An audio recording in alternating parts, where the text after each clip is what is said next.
even you, but you have nice ocean and don't feel now, but you will feel it in the future. God bless. You don't know that. God bless. You don't God know bless. that. You will not have a war. Don't tell us what we're going to feel. We're trying to solve a problem. Don't tell us what we're going to feel. I'm not telling you. Because you're in no position to dictate that. That's Remember exactly this. what I'm not dictating. You're in no position to dictate what we're going to feel. नमस्कार, MT टॉक्सो में आपका स्वागत है। America के लिए इधर दो बार अजीब स्थिति हुई। पहली स्थिति तब हुई जब जो है फ्रांस के राष्ट्रपति जो है वो अमेरिका के राष्ट्रपति को रोकते हुए उनको करेक्ट करते हुए दिखे कि यूरोप जो है वो ज़्यादा मदद कर रहा है यूक्रेन का। लेकिन वहीं कल की स्थिति यानी कि जो है क्या कहते हैं 28 फरवरी की स्थिति अजीब हो गई, जब जो है यूक्रेन के राष्ट्रपति जेलेंस्की और ट्रंप और उनके जो है उपराष्ट्रपति बेंस ये सभी लोग बैठे थे और पत्रकार भी बैठे थे, अमेरिका की मीडिया भी बैठी थी।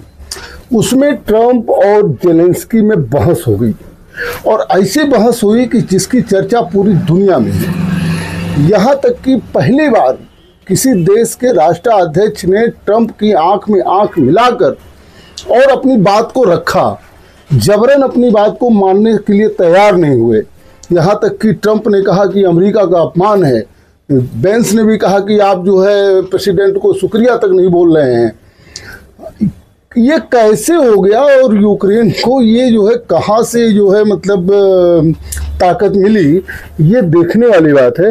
लेकिन यूक्रेन के राष्ट्रपति जेलेंस्की के साथ जो तीखी बहस हुई व्हाइट हाउस में, जो एकदम से क्या कहते हैं कि नोक झोंक जैसी स्थिति बन गई। यहाँ तक कि जेलेंस्की ने अमेरिका को बोल दिया कि आप तो समुद्र से घिरे हुए हैं, दूर हैं, अभी आपके पास कोई समस्या नहीं है, लेकिन भविष्य में आपके पास भी जो समस्या आएगी, भगवान आपका भला करे। इस पर तो ट्रंप एकदम तिलमिला गए कि नहीं, आप जो डिक्टेट नहीं कर सकते हैं, हम क्या फील करते हैं, क्या फील करेंगे, इसके जिम्मेदार आप नहीं हो सकते हैं, आप अमेरिका का अपमान कर रहे हैं, मतलब दादागिरी कुल मिला के। लेकिन जेलेंस्की अपनी बात कहने से बाज नहीं आए।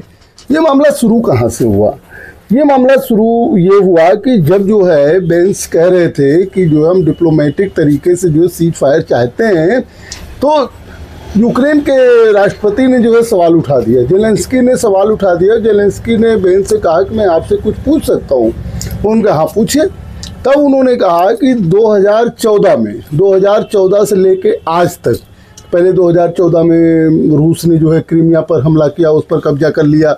उसके बाद देखिए हमारे देश, उन्होंने कहा कि ओबामा के पीरियड में फिर जो है ट्रंप जी आए, फिर बाइडेन आए, फिर ट्रंप आए। कहने का मतलब इन सारे पीरियड में क्या कहते हैं कि यूक्रेन ने कई बार जो है दस्तखत किए रसिया के साथ और सीज फायर का दस्तखत किया, लेकिन वो बार बार उल्लंघन कर रहा है। बार बार जो उल्लंघन करता है और हमारे देश की जनता को मारता है, तो आप किस तरीके की डिप्लोमेटिक की बात करते, डिप्लोमेट कूटनीतिक बात करते हैं। बेंस ने कहा अगर राष्ट्रपति जो है वो पूरा प्रयास कर रहे हैं सीज फायर का, आपके यहाँ जनता मर रही है, तो इस पर जो है उन्होंने कहा कि मैं जानता हूँ मेरे यहाँ जनता मर रही है और मैं सीज फायर चाहता हूँ, लेकिन मैं गारंटी चाहता हूँ, मैं सुरक्षा की गारंटी चाहता हूँ कि दोबारा जो है वो ऐसी हरकत ना करे, या हरकत करे तो आप क्या हमको जो है गारंटी दे रहे हैं। अब इस पर जो है मामला गड़बड़ा गया और इतना तक गड़बड़ा गया कि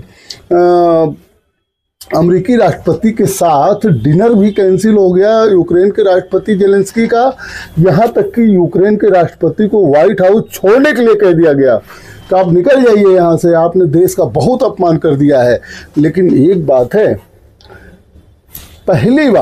पहली बार इस महाशक्ति के सामने बैठकर अपने हकों की रक्षा करने के लिए जेलेंस्की ने जो कदम उठाया वह जो है कहीं कहीं सराहनीय भी बताई जा रही। ट्रंप के ही विपक्षी पार्टी, ओबामा की पार्टी जो है डेमोक्रेटिक पार्टी के सदस्यों ने कहा कि जो है ट्रंप अपने यहाँ किसी देश के राष्ट्राध्यक्ष को बुलाकर उनका अपमान कर रहे हैं, ट्रंप को माफ़ी मांगनी चाहिए और उनके उपराष्ट्रपति जो है बेंस को माफ़ी मांगना चाहिए। वहीं जो है रसिया ने कहा कि नहीं, बहुत अच्छी तरीके से धोया ट्रंप ने यूक्रेन के राष्ट्रपति को। भाई अब यूक्रेन के ऊपर वो हमला किया हुआ है तो रसिया को तो ट्रंप की भाषा पसंद भी आएगी।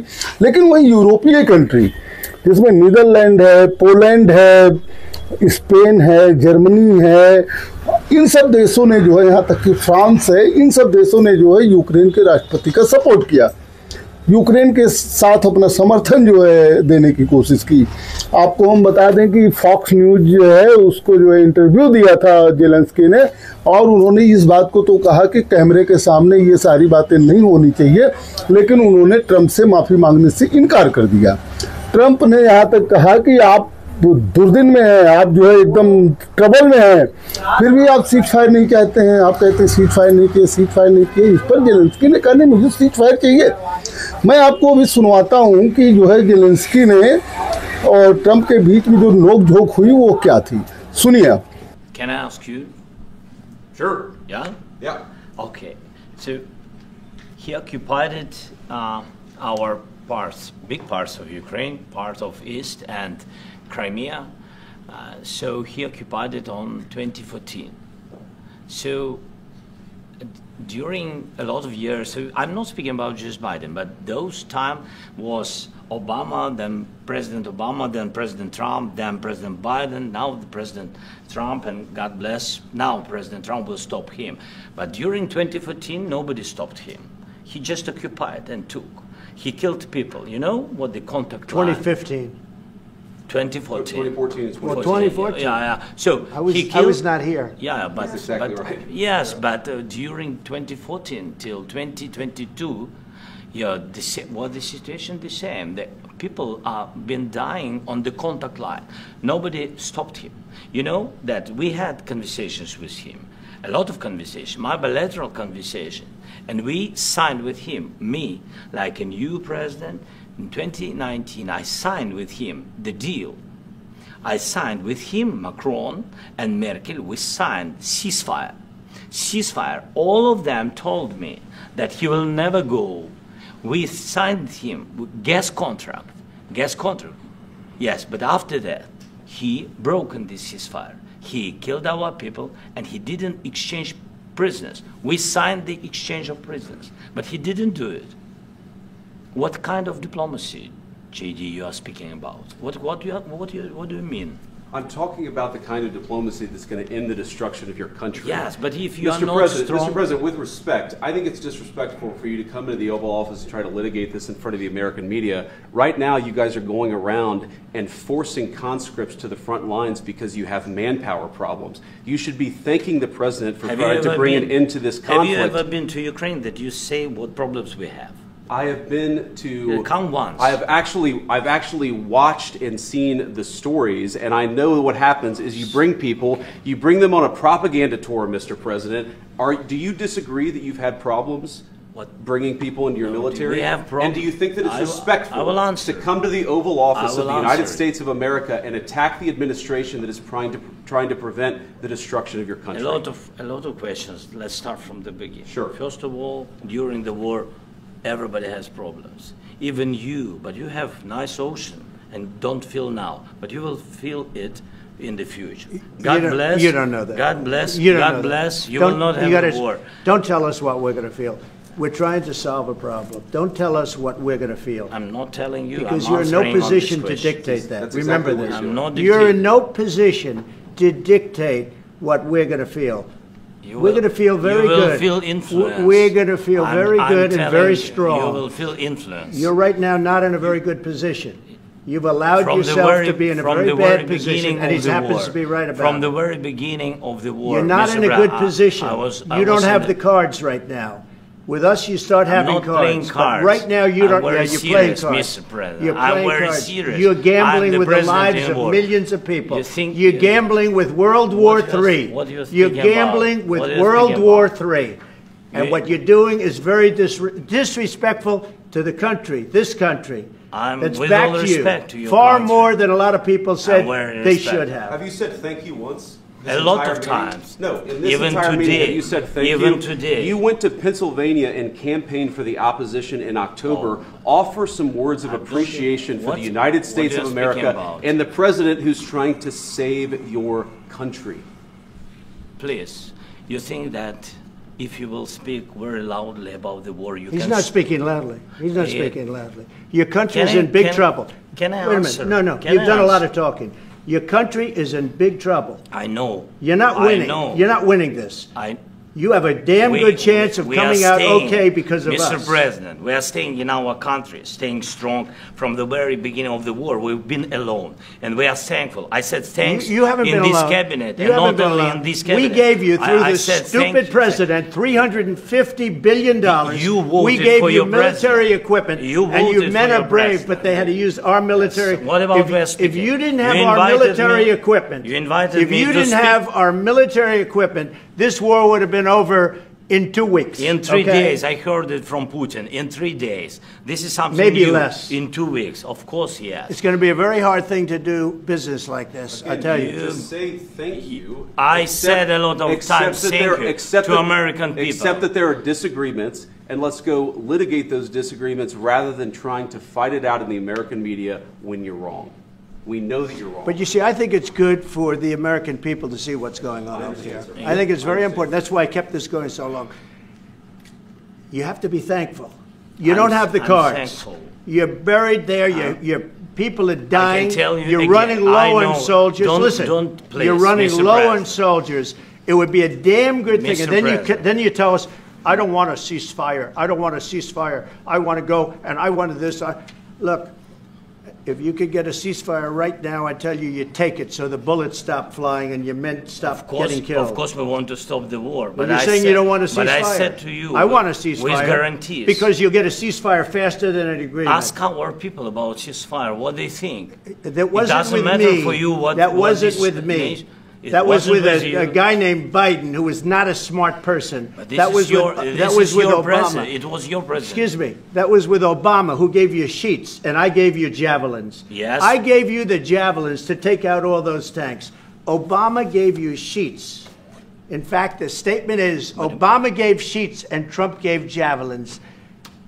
You got to be more thankful, because let me tell you, you don't have the cards. With us, you have the cards. But without us, you don't have any cards.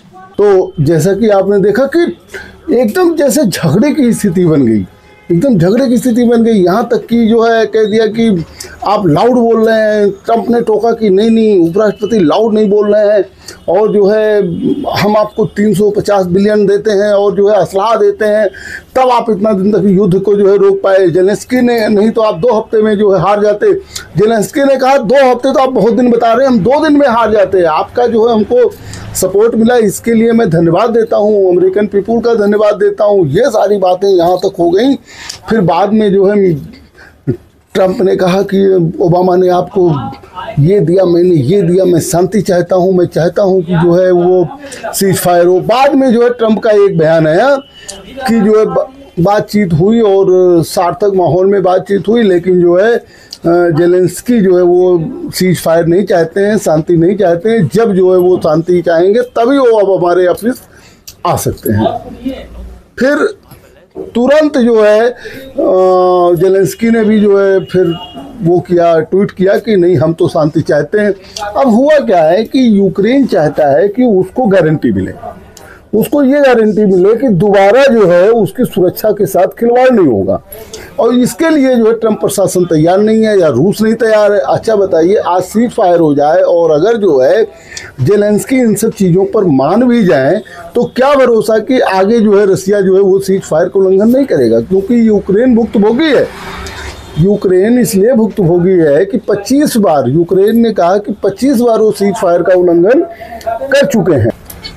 दुनिया भर के नेताओं ने जो है जेलेंस्की का जो support किया है उसमें बता दूं कि सबसे पहले कनाडा ने जो है जेलेंस्की की बातचीत का जो है सपोर्ट किया है, और कनाडा ने कहा है कि जो है उपराष्ट्रपति बेंस को और ट्रंप को, कुछ जो है अमेरिकी सांसदों ने भी उपराष्ट्रपति बेंस और ट्रंप को दोषी बना है।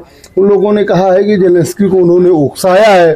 कनाडा के प्रधानमंत्री जस्टिन ट्रूडो ने कहा है कि रूस ने अवैध और अनुचित तरीके से यूक्रेन पर हमला किया है ना। ट्रूडो ने एक्स पर लिखा है कि 3 साल से यूक्रेन साहस और जवाबी कार्रवाई के साथ मुकाबला कर रहा है। उनकी लड़ाई लोकतंत्र, आज़ादी और संप्रभुता के लिए है। यह एक ऐसी लड़ाई है जो सबके लिए मायने रखती है ना। तो ट्रूडो ने कहा कि जो यूक्रेन को अपना समर्थन जारी रखेगा। अब आपको हम बता दें कि इमैनुअल मैक्रो जो है फ्रांस के राष्ट्रपति हैं, उन्होंने रूस ने हमला किया, यूक्रेन के लोगों पर हमला हुआ, उन्होंने भी कहा।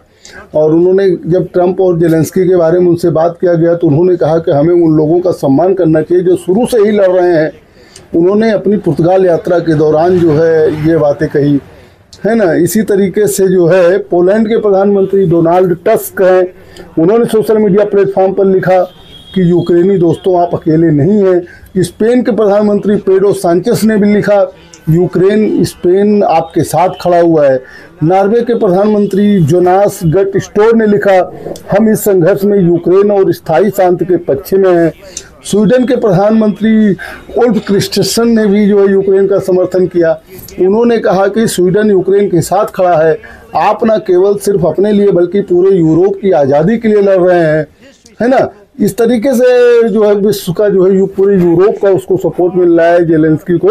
आयरलैंड के प्रधानमंत्री सिमोन हैरिस ने भी लिखा कि यूक्रेन को रूस के अवैध हमले के लिए दोषी नहीं ठहराया जा सकता है, यूक्रेन को इस युद्ध के लिए दोषी नहीं ठहराया जा सकता, हम यूक्रेन के साथ हैं।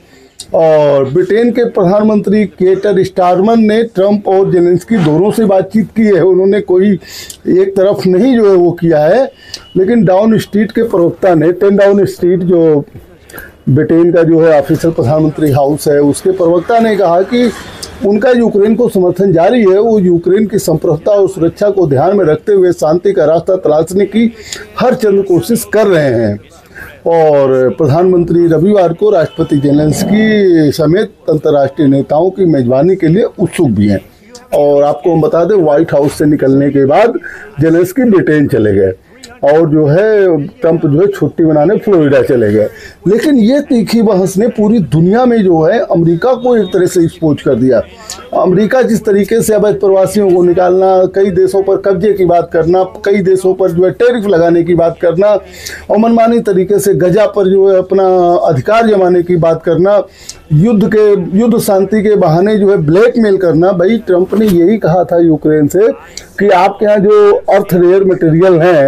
रेयर अर्थ मटेरियल है उसमें 50% से हमसे जो है साझेदारी कर लीजिए, हम निकालेंगे तो आपकी मदद जारी रहेगी। तो वो भी तैयार थे। लेकिन आप नहीं जानते हैं, राष्ट्रपति तैयार हो सकता है लेकिन आम जनता क्या सोचती है? आम जनता तो यही सोचती है ना कि अपने हितों को उसके सामने जो गिरवी रख दिया गया। अब वो जो ओबामा प्रशासन या बाइडेन प्रशासन ने जो मदद किया था यूक्रेन की, उसके बदले ट्रंप चाह रहे थे कि जो वो उस मदद के बदले जो है हमको मिले रेयर ऑफ अर्थ मटेरियल। लेकिन जनता, यूक्रेन की जनता तो यही कहती ना, वहाँ उस ट्रंप को वहाँ जो है वो चुनाव भी तो लड़ना है जेलेंस्की को। अब ट्रंप ने जो जेलेंस्की को तानाशाह तो बिना चुनाव का, अच्छा यही चीज़ ये पुतिन को नहीं कह पाते हैं, पुतिन को अमेरिका नहीं कहता। जिस तरीके से रूस के साथ ट्रंप की दोस्ती बढ़ रही है, या कह लीजिए जिस तरीके से नरम हो रहे हैं, वो क्या दर्शाता है?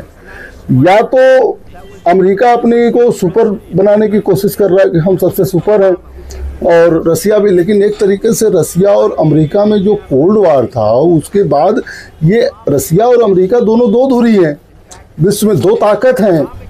और रसिया से अगर जो इस तरीके से ट्रंप पेश आते हैं तो एक तरह से मान्यता देने वाली बात हो जाएगी, क्योंकि दुनिया जानती है कि हमला जो है वो रसिया ने यूक्रेन पर किया है। ये तो खुली आंख से सबको दिखता है। लेकिन फिर भी आप जो है यूक्रेन की निंदा तक नहीं करते हैं। संयुक्त राष्ट्र संघ में रसिया का साथ दे देते हैं, जबकि पहले यूक्रेन का साथ देते थे। देखिए मसला कहाँ से शुरू हुआ, जब खनिज समझौते पर बातचीत के दौरान जेलेंस्की ने ट्रंप से कहा, यूक्रेन के राष्ट्रपति ने कहा कि आप हमारी जमीन पर चले आए हथियारों से समझौता मत करिए। उनका इशारा भी जो है व्लादिमीर पुतिन की ओर था। लेकिन ट्रंप का साफ कहना था किसी भी संभावित संघर्ष विराम के लिए यूक्रेन को थोड़ा झुकना होगा। ट्रंप ने कहा कि किसी भी समझौते के लिए सुलह वाला रवैया अपनाना पड़ता है। उन्होंने जेलेंस्की के साथ आपको इतना ज़्यादा झुकने की जरूरत नहीं होगी जितना लोग सोच रहे हैं। रूस यूक्रेन के संभावित बातचीत को लेकर ट्रंप ने कहा, मैं बीच में हूँ, मैं यूक्रेन के लिए भी हूँ और रूस के लिए भी हूँ। मैं इसे रूस यूक्रेन जंग सुलझते हुए देखना चाहता हूँ। और रूस के राष्ट्रपति पुतिन की सीधी आलोचना करने से परहेज करने वाले अपने रुख का बचाव करते हुए ट्रंप ने क्या कहा कि मैं किसी की तरफ झुका हुआ नहीं हूँ, मैं अमेरिका और दुनिया के लिए जो अच्छा है उसके साथ हूँ। लेकिन बातचीत में तनाव तब भड़क गया जब अमेरिकी राष्ट्रपति ने कहा कि जेलेंस्की को अमेरिकी मदद का शुक्रगुजार होना चाहिए। उन्होंने कहा कि जेलेंस्की तीसरे विश्व युद्ध का जोखिम ले रहे हैं। ट्रंप ने कहा कि आप करोड़ों लोगों की जान से खेल रहे हैं, आप तीसरे युद्ध का जोखिम ले रहे हैं और आप जो कर रहे हैं वह इस देश का बहुत बड़ा अपमान है। इसी पर बातचीत चालू हुई और लंबा जो है खिंच गया। उसके बाद जैसा कि मैंने बताया कि जो है डोनाल्ड ट्रंप के जो विरोधी डेमोक्रेट सांसद थे उन लोगों ने भी ट्रंप और वेंस की आलोचना की और व्हाइट हाउस ने जो है एक व्हाइट हाउस के प्रवक्ता हैं कैरोलिन लेविट, उन्होंने जो है कहा कि अमेरिकी लोग यूक्रेन को पैसे देते हुए थक चुके हैं। अब जो है हम लोग ज़्यादा पैसा नहीं दे सकते हैं और अमेरिका ने यूक्रेन की सहायता को रोक दिया है, लेकिन जिस तरीके से यूरोपीय संघ जो है उसकी मदद कर रहे हैं, हो सकता है कि कुछ दिन ये और युद्ध चले या शांति वार्ता हो तो जो है अब जो है क्या कहते हैं कि पीस कीपिंग फोर्स या जो भी जो है मतलब शांति वार्ता का प्रारूप बने, ये जो है यूक्रेन और रूस के बीच में हो सकता है। लेकिन आज की तारीख में अमेरिका जो है जेलेंस्की के ऊपर आग बबूला हो गया है, लेकिन तमाम देश इसलिए खुश हैं कि जेलेंस्की ने पहली बार दुनिया में सबसे ताकतवर देश को अपनी ताकत दिखाई है। जनता की आवाज़ बन के उनको ये नहीं डर है कि क्या होने जा रहा है, लेकिन हाँ अपनी बात कहने से वो चूके नहीं। और जिसको अमेरिका ने अपना अपमान समझा है, अब अमेरिका ने अपना अपमान समझा है तो हर संभव प्रयास करेगा कि जो है क्या किया जाए। अब ये भयानक भी हो सकता है और वो भी ज़्यादा नुकसानदायक यूक्रेन के लिए हो सकता है, लेकिन जिस तरीके से यूरोपीय कंट्रियां खड़ी हैं, हो सकता है कोई डिप्लोमेटिक रास्ता निकले, शांति का रास्ता निकले। ऐसे जब निकलेगा ऐसा कोई तो फिर अपडेट करेंगे, लेकिन आज ये सुर्खियां बन चुका है ट्रंप और जेलेंस्की का झगड़ा। देखते रहिए एमटी टॉक शो। बहुत बहुत धन्यवाद, बहुत बहुत धन्यवाद।